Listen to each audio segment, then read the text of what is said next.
Hey everyone, it is the Angry Honey Badger here, and it is time for us to take a look at Season 5 Mastery Pages. Now, Mastery Pages into Season 5 actually haven't changed since Season 4, but it's always good to take a look at your Mastery Pages, and especially if you're not exactly sure how you should have them set up. So we're going to go ahead and take a look at pretty much all of the roles that cover things really well. Let's start things off in the bot lane and take a look at our AD carry page. Now, this is actually a pretty generic page.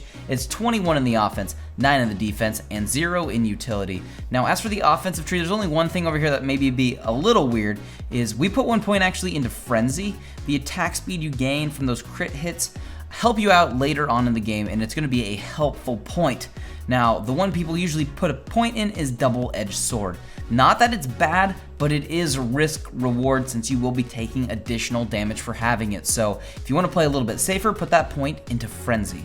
As for our next page, we actually have another page for AD carries, except for this is for AD casters. Now, AD casters are champions like Corki and Ezreal, champions like this. What this page does is it actually has 21 in the offense, 6 in the defense, and 3 points in utility. Now, over in utility, we get those little bit of points put into our mana regeneration. Those extra pokes from our attacks, since we're using a little bit more mana, since we want to use our abilities. The mana regeneration helps you with a few more like Mystic shots. That might get you the control of the lane and might actually help you win out overall. That little bit of mana regeneration can go a long way. We do change our points up just a little bit over here to help us because we're casting more abilities, but overall it's a little bit different, but still helpful for those AD casters. Next, we're going to move on to our supports. Now, this page is called Support Classic.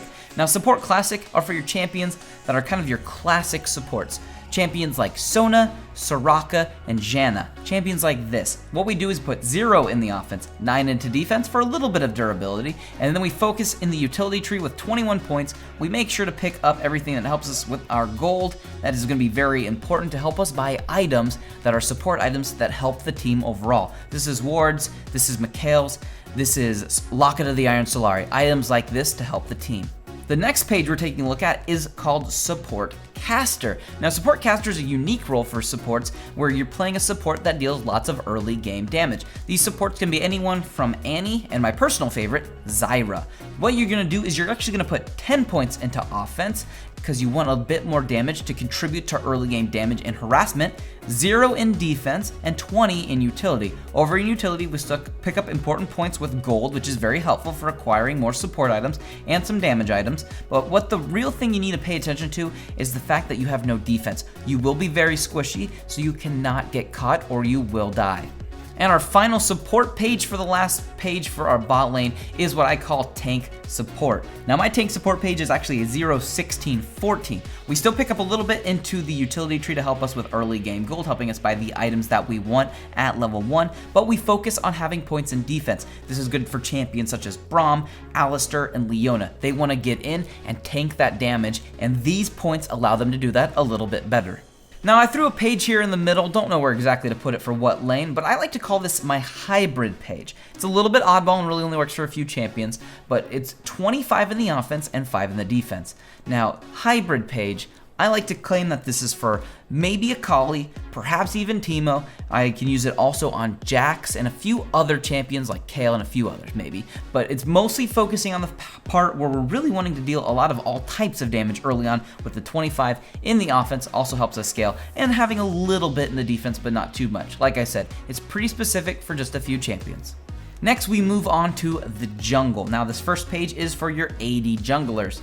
And what our AD junglers are champions like Pantheon, Kha'Zix, Rengar. Champions that like to deal damage early on in the game. What we do is we put 21 points into offense, picking up a lot of damage and a little bit in the defensive tree. We actually stray away from the things that actually help us with monsters. We're not worried about that. We have damage to kill them in the offensive tree. What we want with those points in the offense is to go out and kill people early with early ganks so we get ahead, we stay ahead, and we continue killing people as we end the match.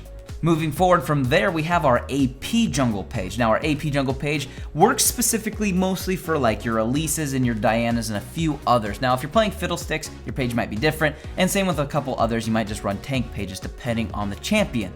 Now, what we do with our AP jungle page, 21 in the offense still. We actually still want damage over there, and we have things all across the board. Make sure you take a look at this closely. Pause the video, see where you want your points. We have a few things over here that deal with, physical damage and attacking and dealing spell damage, but that works really really well in the jungle. Then over here in the defense, we do put the points over there to help with durability. We want that tough skin on our AP dealers in the jungle. It just helps them out a little bit more. And then still a couple points over there to help you out as the game progresses. And our final jungle page is going to be what I call Tank Jungle. Now, Tank Jungle is for your tanky junglers. Obviously, it's going to be helpful for just the big guys, your Nautiluses, your Maokais, your Rammus, people in the jungle that you're going to be building tanky. Now, what we do is put 0 into offense. We're not worried about that. The big stats here are in the defense with 21 points over there. What this helps us do is stay tanky in the jungle, helping us resist those minions and whatnot. But it helps us progress through the game, so we're tanky early for our team, we're tanky in the mid game, and we're tanky late game. Finally, 9 points into utility. You want the longer lasting buff duration. That's going to help you clear the jungle and hit your level 6 sooner, which helps you gank better and more effectively. Next, we're going to move on to our mid lane. This is AD mid lanes, your attack damage mid laners. Now, 21 in the offense, standard stuff there. 9 in the defense as well. 9 in the defense, really just some durability early game. 21 in the offensive tree. We're going to want to deal damage. We're a carry for the team. We want to have points that help us with damage, so we put 21 in the offense, focusing on everything that helps us with our AD scaling and things like this. Next, we move on to our AP mid page. Now, AP mid, very similar concept, but a little bit different. We have 21 in the offense, but we focus on picking things that help us with our ability power ratios and ability power. Then we skip the defensive tree, actually, and we move over to utility, and that's going to actually help us out with a few things. We're going to get our mana regeneration, a few things there that help us out. And then we also do pick up our runic affinity, which helps us with those buff durations, because we should be getting that blue buff, and having the increased 20% duration on it helps us out, just kind of control mid lane and have more dominance there. The other page we have, I like to call it AP no mana. Now, AP no mana can actually be used in mid or in top lane. What this is for is champions that obviously are using ability power items, but they're not using any mana. This can be your Vladimirs and your Katarinas and your Mordekaisers. What you're going to want to do is put 21 points into offense, similar over there, obviously, for what we did with our AP mid lane page, who were using mana. We're going to put points over there to help us with our ability power and just damage. Then we actually put those 9 points from utility and we slide them into the defense. We don't really need anything in utility. We don't need the mana. We don't really care about buffs. You can get them, but we don't need them for the mana if we're getting blue buff. We want the 9 points in defense, because that little bit of defense actually helps us kind of just win our lane early on. Since we're not using mana, we usually have more abilities to spam. We're just waiting on cooldowns, so you can actually just kind of stay more dominant by having a little bit more defensive stats. It helps you out greatly. And as for our last page, now it's only technically one for our top lane. We call it tanky top laners. Now, tanky top laners range from anything you want to build that's basically going to be going tanky. This could be Renekton if you're building him tanky, your Nasus, and a couple others. Now, what we do with it is we put 9 points into the offense. We want a little bit of damage there. It does help us out in lane when trading, and then 21 in the defensive tree. We really want to just progress and just be a frontliner. We still build damage items potentially, and a couple of them, but we really want some defensive stats. Helps us sit in the lane. If we get ganked, we're a little bit safer. And as the game progresses and we do group up with the team and push, we can usually be in the front and not just die. Now, if you're playing a full damage, attack damage top laner, just take your AD mid page. But that's a great set of 13 mastery pages that should really get you started incredibly well if you don't have great mastery pages, or if you just really are looking to revise some of your mastery pages if they're a little bit out of date. Now, obviously, you can set mastery pages up however you want. These are the way that I just like to set them up, and I consult a couple of my friends to really hone these in on how we like to play. Obviously, if you have a different style, you should set the mastery page up to how you like to play. Thanks for watching, and make sure to tune in to more helpful videos in the future.